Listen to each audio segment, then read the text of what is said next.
What do we mean when we speak of there being authority in the Orthodox Church? What kind of authority does the Church have? The first type of authority that it has, and the one that is probably most frequently spoken of, is normative authority. Normative authority is the ability for a leader or a decree or set of beliefs to bind an individual's conscience so that even if you don't agree personally, you still have to follow them. So, an example of a normative authority would be the Supreme Court in the United States.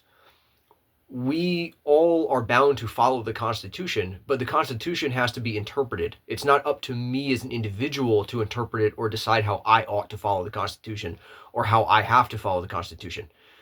You'll see videos online sometimes of sovereign citizens confronting police officers, and they'll say, "Well, no, I'm not bound by those laws that you're citing." Things like silly things like this. Whereas what we have instead of individuals interpreting the Constitution is we have the Supreme Court, which is a normative authority that interprets the Constitution for us and then binds us all to its decisions. Okay? The other kind of authority that the church has is something different. It's called epistemic authority. Epistemic authority is an indicator or a reason to trust a certain belief or decision. So, for example, let's say that you need to, I don't know, weld a building. You need to do some welding work on a building, on the steel that holds the building up. And if you don't do it correctly, the building could fall over and people could die. Who are you going to go to seek advice or seek knowledge or education on how to weld that building? Are you going to go to someone who has never welded anything before? Are you going to go to someone who has done 1 year of welding or 5 years of welding? Maybe if you had no one else to go to.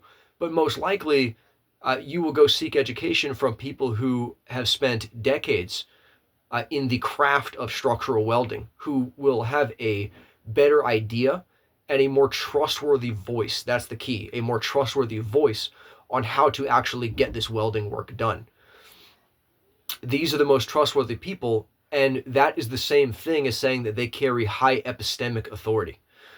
So why does the Orthodox Church have this epistemic authority? And quick digression, normativity is something that can exist outside of the Orthodox Church. It also exists in the Roman Catholic Church, and it even exists in some Protestant churches, such as the Lutherans or Presbyterians, Anglicans, etc.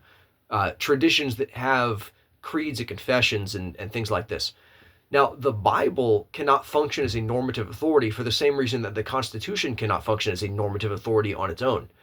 These documents both have to be interpreted and learned and understood. And you can understand them wrongly, and you can understand them correctly. So you need a normative authority to decide what the right interpretation is, or what interpretation you're going to follow, the one that you are bound to follow. Now, that does exist in Protestantism, but the difference is that in Protestantism and in Roman Catholicism, what it lacks is epistemic authority to go with the normative authority. So, for example, you might have a team of people who are working on constructing that building I mentioned earlier, and they have decided, oh, hey, okay, here's the way we're going to do the welding. This is the technique we're going to use. These are the tools. And they've never done any welding in their lives, nor have they ever received any education, and they've never read any welding books or any, like, they just have no education on the topic. They are still a normative authority, but is there a reason why I ought to listen to those people or trust their judgments? No, there's not, because they have no epistemic authority. So, in Protestantism, a similar problem exists.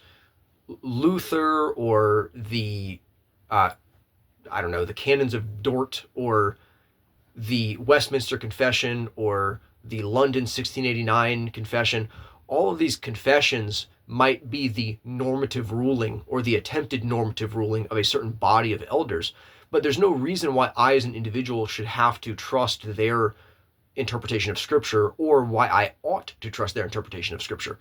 What makes them more reliable as interpreters of Scripture than me or the numerous other traditions that disagree with their decisions? Now, in Orthodoxy, it's different because the Orthodox Church has both the normative authority And it has epistemic authority because its teachings are the ones that have been passed down from the earliest times of the church and from the students of the apostles.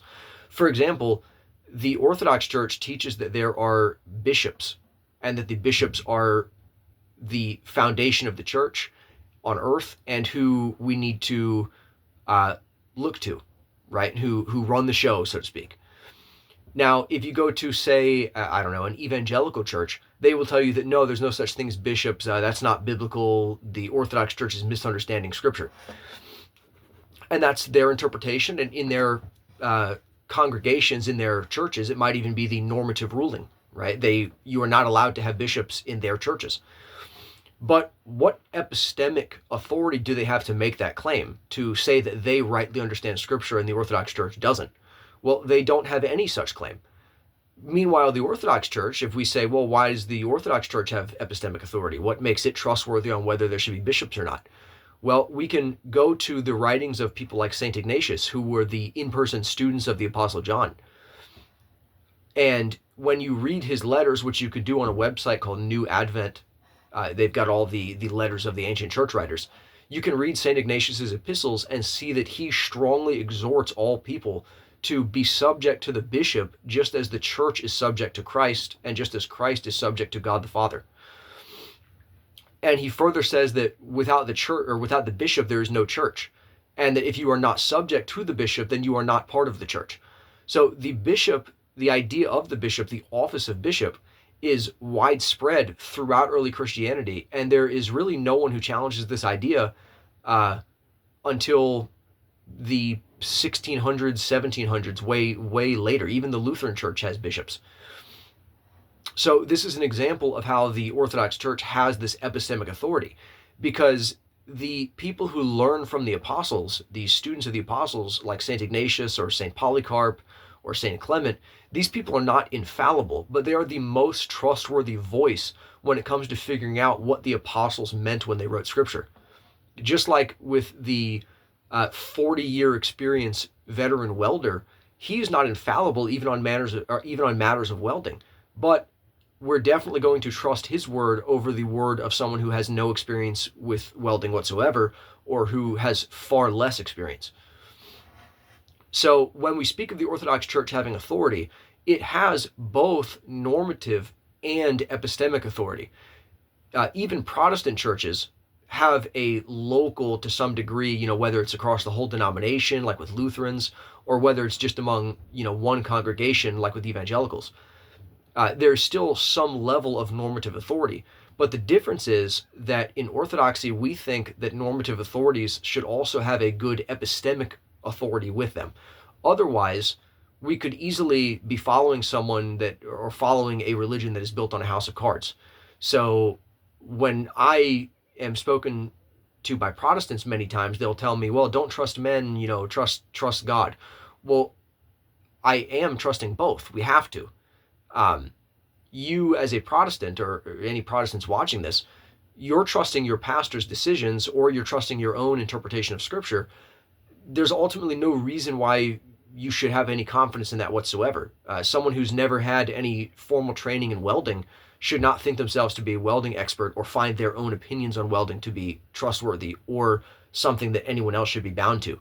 Now, again, in the Orthodox Church, we get the most trustworthy teachings by simply following what was always taught from the beginning, because all of the things that Orthodoxy believes were taught from the very beginning.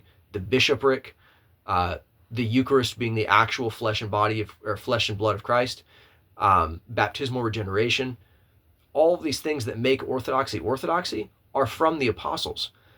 Versus if you go to an evangelical or Pentecostal or charismatic church, or a Lutheran church or Anglican church, or whatever other tradition you could think of, these things were invented by random people who have no reason to give why we ought to trust their claims.